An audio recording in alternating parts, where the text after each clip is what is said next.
lalu setia menginjeksi kita semua ini. Saya akan share dulu ini. Bapak dan Ibu yang setia mengikuti, ya. Hari ini kita akan berbicara, tadi sudah disampaikan oleh Ibu Dr. Dewi Motik, terkait dengan TOPAS. Memang ini aplikasi radiasi, ya, aplikasi radiasi yang sebenarnya sampai sekarang ini masih jarang disosialisasikan. Mungkin sedikit sekali orang tahu. Tadi Bu Dewi juga sudah sampaikan, yang saya tahu TOPAS itu warnanya kuning gitu ya. Nah, jadi ini bagus sekali kita untuk memberikan pemahamannya ke masyarakat luas bahwa sebenarnya kita itu punya, nanti akan disampaikan oleh para narasumber, punya reaktor nuklir untuk riset 3. Salah satunya sudah dipergunakan banyak terkait aplikasinya untuk radiasi. Radiasi apa? Salah satunya adalah radiasi batu topas, mengubah warna. Dari yang tadi Bu Dewi bilang, saya tahunya warna kuning. Sebenarnya dia bermacam-macam ya di alam ini. Nanti juga akan dijelaskan oleh para narasumber. Ada 4 narasumber nanti akan menyampaikan, tidak hanya terkait dengan batu topasnya saja, tetapi terkait dengan alat dukung untuk meradiasi itu sendiri. Yang terkait dengan reaktor nuklir. Apa saja, dan semuanya ini adalah wanita. Muda lagi gitu ya. Biasanya kita oleh anti nuklir itu selalu dicecer. Memangnya SDM Indonesia wangun. Memangnya SDM Indonesia siap kalau kita punya PLTN dan lain sebagainya. Di sini adalah jawabannya. Tidak hanya siap, wanita pun siap gitu ya. SDM wanita pun siap untuk menyongsong PLTN pertama di Indonesia. Masih takutkah dengan radiasi? Nah, ini tadi Bu Dewi juga udah menyampaikan ini, nggak perlu takut. Sehari-hari kita sudah hidup dengan radiasi, ini selalu saya sampaikan, dari alam matahari, dari makanan yang kita konsumsi sehari-hari, naik pesawat terbang ini sekali dalam 1 jam aja sama besarnya dengan radiasi per tahun yang kita dapat dari matahari dan lain sebagainya. Ya ini jadi nggak perlu takut bahwa kita memang hidup berdampingan dengan radiasi. Kalau tidak ada radiasi mungkin kita malah justru nggak hidup.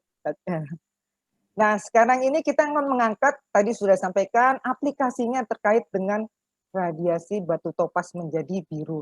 Kita tahu di alam bahwa topas adalah terbentuk secara alamiah. Katanya, infonya saya bukan ahlinya juga, bahwa dia adalah deposit atau pembentukan suatu senyawa kuarsa ya, senyawa kuarsa yang juga ada fluornya dari hasil pendinginan magma. Jadi kalau ada gunung erupsi, kemudian dia keluar, kemudian mendingin, ya ini hasil pendinginan terakhir katanya gitu. Jadi dia beradanya di sela-sela batu-batu atau bongkahan ini. Dan memang karena dia pendinginan terakhir, logikanya dia akan terbentuknya itu di kedalaman tertentu. Ya, di kedalaman tertentu ini dia nyempil-nyempil gini ya posisinya. Ini saya dapat juga dari YouTube. Karena dia di kedalaman, biasanya ini dikeluarkan dulu, jadi diledakkan dulu, kemudian dia muncrat, nah baru dikorek-korek dia tuh, dicari baru topasnya. Memang benar warna kuning Bu Dewi, awalnya seperti itu. Nah, apa sih bedanya batu topas dengan diamond? Intan adalah suatu batu yang paling keras katanya gitu. Kekerasannya sekitar 10 mol. Dan batu topas berada di sekitar 8. Jadi memang batu topas itu tidak mudah tergores ya. Jadi dia tidak mudah tergores, tetapi dia rapuh. Dia lebih rapuh daripada diamond ya. Karena dia katanya mempunyai guratan-guratan yang vertikal yang sebenarnya dia rapuh tapi tidak mudah tergores. Saya juga nggak ngerti gimana itu menceritakannya. Mungkin bisa menjadi topik berikutnya, orang-orang geologi itu ya bisa kita angkat untuk bicara. Dan batu topas berasal dari Nigeria, Brazil gitu ya. Jadi mungkin yang banyak erupsi-erupsi gunung gitu ya, mendingin. Nah itu banyak menghasilkan batu topas. India, kemudian ada Burma, ada Sri Lanka, ada Rusia, dan juga di Vietnam. Nah tadi disampaikan bahwa jenisnya sebenarnya yang banyak di alam ada yang warna putih gini, kuning, dan satu lagi warna merah katanya. Karena warna merah itu jarang dan harganya mahal sekali gitu ya. Nah, yang warna putih ini biasanya ya mungkin menarik, tapi mungkin tidak banyak juga yang tidak tertarik.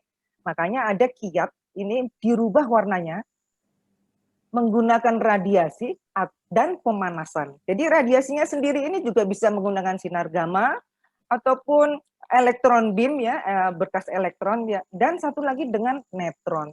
Tentu sifatnya akan beda. Kalau dengan sinar gamma atau elektron itu biasanya yang berubah warnanya tuh hanya di permukaan ya, karena dia punya penetrasi yang rendah. Tetapi kalau kita pakai neutron ya, neutron yang berasal dari reaktor nuklir yang Indonesia juga punya, yang di Serpong itu dia langsung mengubah atomnya, jadi mengubah karakter dari unsur satu menjadi unsur lain. Dan besarnya energi yang diserap oleh atom-atom itu ya, itulah akan mengubah dia membentuk unsur satu menjadi unsur lain, yang juga unsur lainnya ini warnanya juga berubah ya. Nah makanya inilah kehebatan daripada radiasi neutron, neutron ya, dan hanya dihasilkan oleh reaktor nuklir. Ini mengubah warna topas dari bening menjadi biru. Ya. Semakin banyak energi yang diberikan, maka akan semakin pekat warna birunya. Ini berbasis pada pengalaman. Jadi mengubah warna. Terus kalau udah dia diradiasi, jadi aktif dong. Ya memang dia ada sebagian aktif. Ya makanya nanti ada teman-teman bicara ini, dia akan bicara terkait dengan radiasi batu topas. Jadi ada yang bening seperti ini, sky blue, ada Swiss blue, dan juga ada London blue. Yang dilakukan di Indonesia ini yang paling banyak adalah Swiss blue dan ini London blue. Kemudian tadi sudah sampaikan memancarkan radiasi, ya, tapi kan kita ada badan regulasi yang mengatur agar ini tidak berbahaya. Nah, ada regulasi-regulasi itulah nanti yang akan mendampingi kita sehingga batu topas itu tidak berbahaya. Bandingkan saja paparan radiasinya kalau kita dengan air keran aja deh, air keran. Bahwa air keran itu mengandung paparan radiasi 1000 kali lebih besar daripada batu topas yang sudah dirilis ke masyarakat. Jadi betapa amannya batu topas kalau kita pakai untuk perhiasan. Nah, tadi balik lagi kepada reaktor nuklir, tentunya ini yang alat yang amat sangat dibutuhkan untuk kita membuat batu topas menjadi warnanya biru.